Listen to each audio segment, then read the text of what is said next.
बिस्मिल्लाहिर्रहमानिर्रहीम। 25 रजब 183 हिजरी में इमाम मूसा काज़िम अलैहिस्सलाम की शहादत हुई।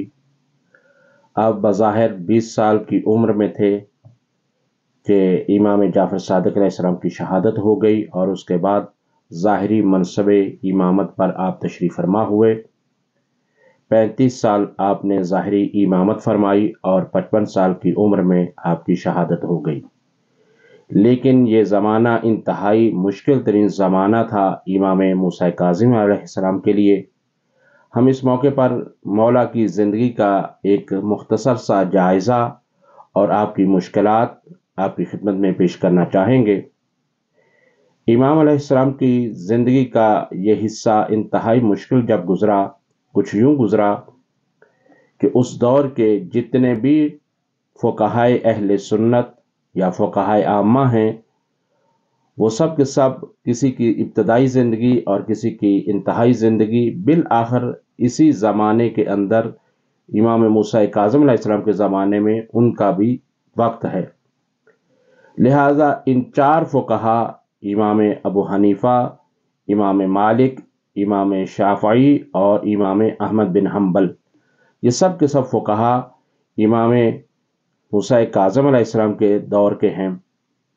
लेकिन ये सब अपनी जगह पर अपने रवायात, अपने फतावे बयान करते रहे, लेकिन किसी में ये हिम्मत और जुर्रत नहीं थी कि वो बयान ये करते कि काला जद्दी काला अबी, यानी मेरे जद ने ये कहा, मेरे बाप ने मुझसे ये कहा और उनके बाप ने उनसे ये कहा। ये किसी के पास ये मकाम नहीं था। ये सिर्फ और सिर्फ इमाम मूसा काज़िम अलैहिस्सलाम थे जो ये कह सकते कि मैंने अपने जद से ये सुना। और उस दौर को आप देखिए, इंतहाई कठिन तरीन दौर था कि जिस वक़्त फ़ुक़हा अहले बैत का दरवाज़ा बंद करके अपनी फ़क़ाहत और अपने फ़तवे चला रहे थे और हुकूमत वक्त उनका भरपूर तरीके से साथ दे रही थी। उसके बाद साथ साथ आप देखिए तसव्वुफ़ का ज़माना है। तसव्वुफ़ में ये चीज़ होती है कि जो अक़ाइद बातिला के तौर पर हम जिसको जानते हैं, हमारे आइमा ने सख्ती के साथ मना फरमाया है इस तसव्वुफ़ से।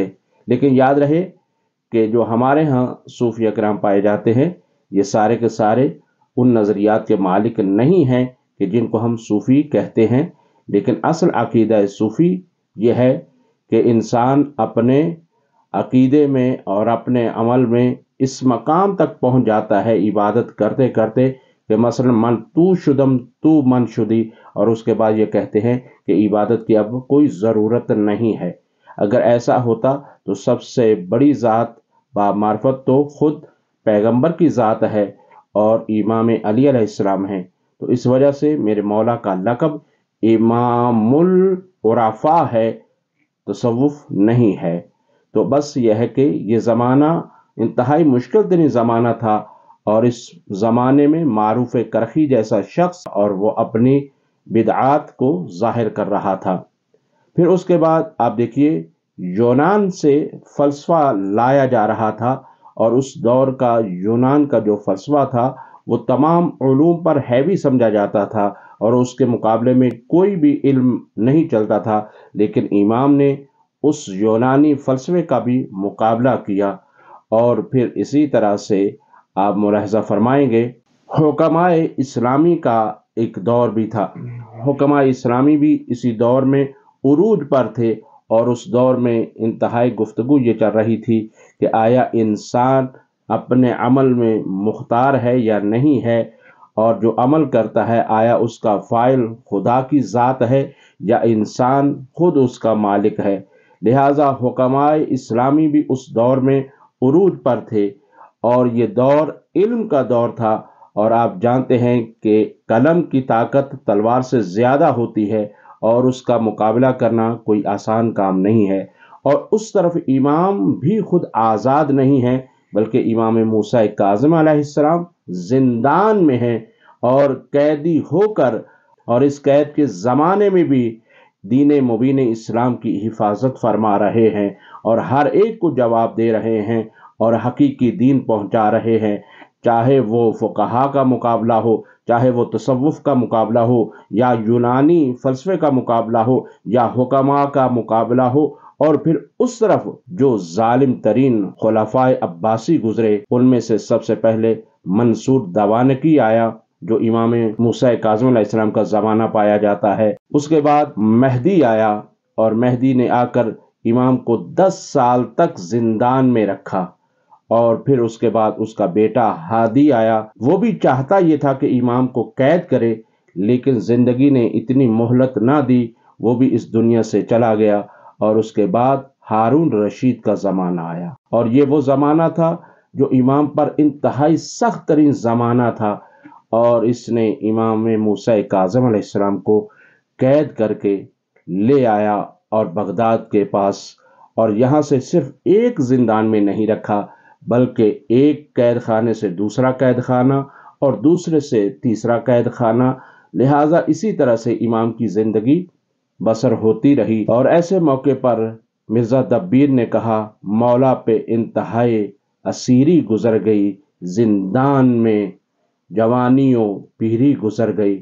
مولا مسلسل قید خانے میں ہے، لیکن یہ بھی برداشت نہیں ہو رہا تھا۔ 3 دن پہلے امام موسیٰ کاظم علیہ السلام نے مسیب جو زندان بان تھا اس سے یہ کہا کہ میں مدینے جانا چاہتا ہوں۔ کہا، مولا یہ سب دروازے بند ہیں، آپ قید میں ہیں، کس طرح سے جائیں گے؟ کہا، تم شک نہ کرو۔ بس اس کے بعد مولا نے دست دعا بلند کیے۔ مسیب یہ کہتے ہیں کہ میں نے دیکھا کہ ایک دفعہ مولا غائب ہو گئے، اور اس کے بعد تھوڑی دیر کے بعد مولا واپس آئے اور آ کر اپنی زنجیروں کو سنبھال رہے ہیں، اور پھر 23 رجب کو میرے مولا کو زہر دیا گیا۔ بس عزیزو، اتنا ہی مولا کی مصیبت کو اگر سوچ لیا جائے تو یہ بہت بڑی مصیبت ہے۔ آپ جانتے ہیں زہر کا اثر گرم ہوتا ہے، جس کو زہر دے دیا جائے اسے 2 چیزوں کی ضرورت ہوتی ہے، ایک تو اسے پیاس بہت لگتی ہے، اسے پانی کی ضرورت ہوتی ہے، دوسرا یہ ہے کہ جسے زہر دیا جائے وہ تڑپنا چاہتا ہے۔ لیکن میرے مولا کو جب زہر دیا گیا تو اتنا زہر زیادہ طاقتور تھا کہ مولا کو شدت پیاس تھی لیکن کوئی پانی پلانے والا نہیں تھا۔